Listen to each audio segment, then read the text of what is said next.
من الشيطان الرجيم بسم الله الرحمن الرحيم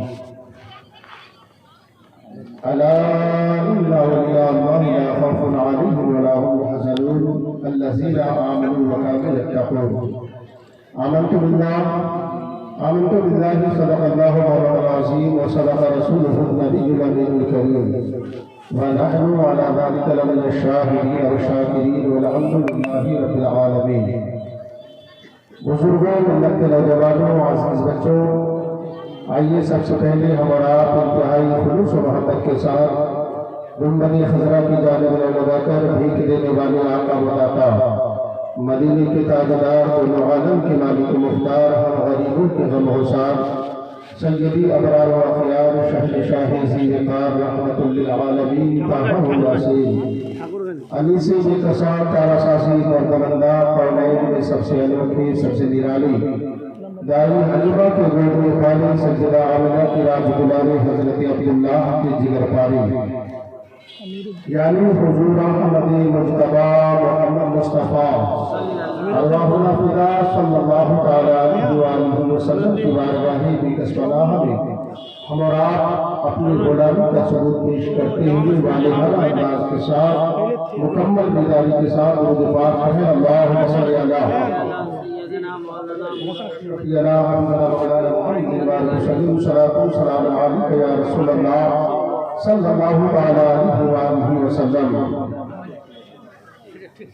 حضور مفتی اعظم ہند رضی اللہ تعالیٰ عنہ ارشاد فرماتے ہیں کہ خواجہ ہند و دربار ہے اعلیٰ تیرا، خواجہ ہند و دربار ہے اعلیٰ تیرا، کبھی محروم نہیں مانگنے والا تیرا. اور ارادے روز بنتے ہیں مگر پھر ٹوٹ جاتے ہیں، ارادے روز بنتے ہیں مگر پھر ٹوٹ جاتے ہیں، وہی اجمیر جاتے ہیں جنہیں خواجہ بناتے ہیں، وہی اجمیر جاتے ہیں جنہیں خواجہ بناتے ہیں. اور داغ دہلوی نے کہا تھا کہ یہ داغ کہاں تک رنگ سہے، یہ داغ کہاں تک رنگ سہے، تم سے نہ کہے تو کس سے کہے. یہ داغ کہاں تک رنگ سہے، تم سے نہ کہے تو کس سے کہے. تم آل نبی اولاد علی سلطان الہند برمدبا، تم آل نبی اولاد علی سلطان الہند برمدبا. اور سید العلماء مہریوی نے کہا تھا تیرے پائے کا ہم نے نہ پایا خواجہ، تیرے پائے کا ہم نے نہ پایا خواجہ، تو زمین والوں پہ اللہ کا سایہ خواجہ. اور سید اشرف مہریوی نے کہا تھا کہ ہند میں آپ ہیں سوغات رسول عربی. کہہ دیجئے طرف کے سبحان اللہ. ہند میں آپ ہیں سوغات رسول عربی، ہند میں آپ ہیں سوغات رسول عربی. ہر طرف ابر کرم آپ کا چھایا خواجہ، ہر طرف ابر کرم آپ کا چھایا خواجہ. اور سنانے اپنی بربادی کے افسانے کہاں جاتے، سنانے اپنی بربادی کے افسانے کہاں جاتے، تیرا گر چھوڑ کر خواجہ یہ دیوانے کہاں جاتے. اور ہمیشہ ہم نے بھی کسی در سے پائی ہے، ہمیشہ ہم نے بھی کسی در سے پائی ہے، ہم اپنا دامن امید پھیلانے کہاں جاتے. اور تمہارے سر پہ خواجہ تاج ہے مشکل کشائی کا، تمہارے سر پہ خواجہ تاج ہے مشکل کشائی کا. ہم اپنی الجھنیں اوروں میں سلجھانے کہاں جاتے، ہم اپنی الجھنیں اوروں میں سلجھانے کہاں جاتے. اور زمینوں میں نہ ہوتا نشر اس آستانے کا، زمینوں پہ نشر نہ ہوتا اگر اس آستانے کا، غلامان معین محشر میں پہچانے کہاں جاتے، غلامان معین محشر میں پہچانے کہاں جاتے. اور درے خواجہ پہ بگڑی قسمتیں بنتی ہیں اے عرشی، درے خواجہ پہ بگڑی قسمتیں بنتی ہیں اے عرشی. ہم اپنی لوح پیشانی بدلوانے کہاں جاتے، ہم اپنی لوح پیشانی بدعنوانے کہاں جاتے۔ عزیزان ملت سلامیہ، دوستان محترم، حضرات ذرا غور کیجئے، ہم اور آپ بڑے خوش نصیب ہیں کہ سرکار سیدنا خواجہ غریب نواز رضی اللہ تعالیٰ عنہ کی مجلس میں ہم اور آپ بیٹھے ہوئے ہیں، اور بزرگان دین کی مجلس میں بیٹھ کر علماء کرام کی گفتگو سماعت کر کے اپنے قلوب و اذہان کو منور و مجلہ کر رہے ہیں۔ حضرات ذرا غور کیجئے گا، خواجہ غریب نواز رضی اللہ تعالیٰ عنہ کا مقام و مرتبہ بہت ہی بلند و بالا ہے۔ سرکار خواجہ غریب نواز رضی اللہ تعالیٰ عنہ حسینی اور حسنی سجد ہے۔ عزیزان ملت سلامیہ، ذرا غور کیجئے گا، خواجہ غریب نواز رضی اللہ تعالیٰ عنہ کا گھر بچپن ہی سے خواجہ غریب نواز رضی اللہ تعالیٰ عنہ کا گھر جو ہے غریبوں، فقیروں اور بیواؤں اور مسکینوں کا جو ہے دارالامان اور دارالقرار تھا۔ عزیزان ملت سلامیہ، حضرت خواجہ غریب نواز رضی اللہ تعالیٰ عنہ کی عظمت و شان بہت ہی نرالی ہے، ان کا مقام و مرتبہ بہت ہی بلند والا ہے۔ ذرا غور کیجئے، آج ہمارے اور آپ کے معاشرے میں، ہمارے معاشرے میں اکثر و بیشتر دیکھا جاتا ہے کہ ہم بزرگان دین اور اولیاء کاملین سے سچی عقیدت و محبت رکھنے کا تو دعویٰ کرتے ہیں، لیکن بزرگان دین کی طرز زندگی کو اور ان کے عمل کو جو ہے، ان کی طرز زندگی کو ہم اپنی زندگی میں ڈھالنا نہیں چاہتے۔ حضرات ذرا غور کیجئے، خواجہ غریب نواز رضی اللہ تعالیٰ عنہ کا ایک مرید جو ہے آپ کے پاس بچشم گریاں روتے ہوئے حاضر ہوتا ہے اور کہتے ہیں کہ اے خواجہ غریب نواز رضی اللہ تعالیٰ عنہ، میں بہت پریشان ہوں، میں بہت مصیبتوں کا مارا ہوں۔ حضرات دیکھیے، خواجہ غریب نواز رضی اللہ تعالیٰ عنہ کی غریب نوازی اور ولایت کا مقام و مرتبہ دیکھیے، خواجہ غریب نواز رضی اللہ عنہ کی نگاہ ولایت دیکھیے۔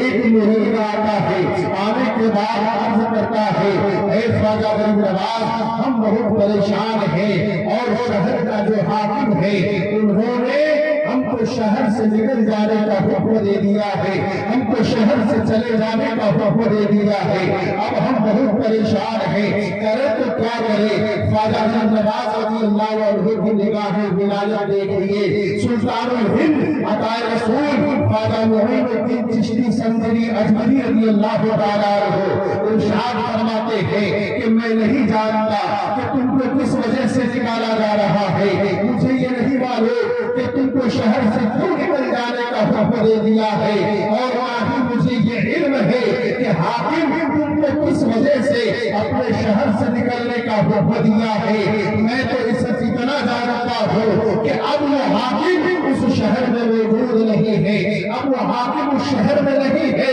حضرات وہ مرید جو ہے خواجہ غریب نواز رضی اللہ عنہ کی بارگاہ سے اپنے شہر کی طرف روانہ ہوتا ہے، اللہ اکبر کبیرہ، ابھی شہر سے باہر ہی تھا، ابھی شہر پہنچا نہیں تھا کہ شہر کے لوگوں میں سے کسی نے کہا کہ شہر کے حاکم کا انتقال ہو گیا ہے۔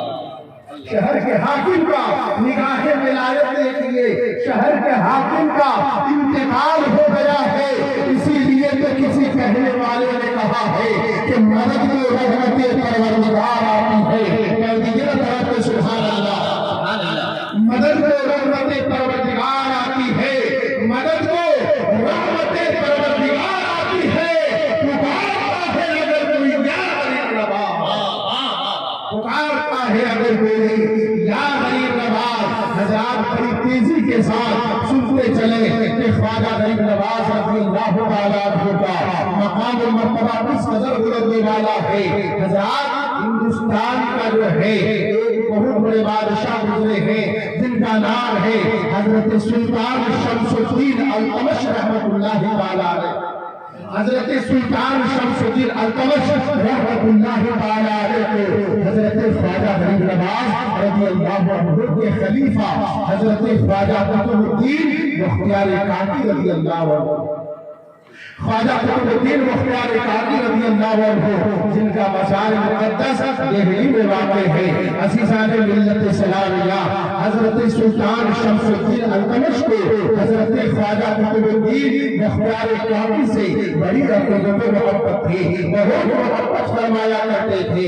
دیکھیے ہر زمانے میں اچھے بھی لوگ رہے ہیں اور برے بھی لوگ رہے ہیں۔ عزیزان ملت سلام اللہ، حضرت خواجہ قطب الدین مختار کاکی سے سلطان شمس الدین التمش بہت زیادہ محبت فرمایا کرتے، بہت زیادہ پیار کیا کرتے۔ اس زمانے میں جو ہے کئی بدباطل لوگوں کو یہ بات بہت ناگوار گزری تھی، کئی بدباطل لوگوں کو یہ بات بہت بری معلوم ہو رہی تھی۔ عزیزان ملت سلام اللہ، پھر کیا ہوا کہ وہ لوگ جو ہے موقع کی تلاش میں رہتے، موقع کی تاک میں رہتے کہ کسی سے کسی طریقہ سے سلطان شمس الدین التمش کی عقیدت و محبت کو حضرت قطب الدین مختار کاکی سے ختم کر دی جائے۔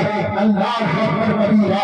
اسی درمیان میں ایک مرتبہ حضرت خواجہ قطب الدین مختار کاکی رضی اللہ تعالیٰ عنہ کی بارگاہ میں سلطان شمس الدین التمش اور دیگر عمرائے اہل عقیدت، دیگر بڑے بڑے بزرگان دین، دیگر بڑے بڑے درویش حاضر تھے، سب کے سب موجود تھے۔ ان لوگوں نے ایک ناپاک سازش کی، ان لوگوں نے جو ہے ایک ناپاک طریقہ اختیار کیا کہ ایک پریگننٹ عورت کو، ایک حاملہ عورت کو جو تیار کیا، اور وہ حاملہ عورت آتی ہے، آنے کے بعد سلطان شمس الدین التمش سے کہتی ہے اشارہ کر کے کہ یہ بزرگ ہم سے نکاح کیوں نہیں کر لیتے جبکہ میں اس کے بچے کی ماں بننے والی ہوں۔ اللہ اکبر بڑا سننا تھا۔ سب لوگ جو ہے بہت پریشان ہو گئے۔ حضرت خواجہ قطب الدین مختار کاکی رضی اللہ تعالیٰ عنہ بہت زیادہ پریشان ہو گئے، بہت زیادہ پریشان ہوئے، اور اسی پریشانی کے عالم میں، اسی حیرانی کے عالم میں جو ہے حضرت خواجہ قطب الدین مختار کاکی نے اپنے پیر و مرشد، پیر کامل سیدنا خواجہ غریب نواز رضی اللہ تعالیٰ عنہ کو پکارا ہے۔ کیا دیکھتے ہیں کہ روحانی طور پر حضرت خواجہ غریب نواز رضی اللہ تعالیٰ عنہ تشریف لاتے ہیں اور اس عورت کی طرف اشارہ کر کے فرماتے ہیں اے روسیہ عورت، اے بدباطل عورت، کیوں خدا کے پاک باز بندے پر جھوٹی تہمت لگاتی ہے، کیوں خدا کے پاک باز بندے پر جھوٹا الزام لگاتی ہے۔ اللہ اکبر کبیرہ۔ اس وقت تمام لوگوں نے دیکھا کہ اس عورت کے شکم سے، اس عورت کے پیٹ سے بچے کی آواز آ رہی تھی، اور وہ بچہ کہہ رہا تھا کہ اے لوگوں، یہ میری ماں جھوٹی ہے اور جھوٹ نعرہ تکبیر، نعرہ رسالت، فیضان مشائخ اہل سنت، فیضان خواجہ غریب نواز۔ بہت عمدہ، زندہ باد۔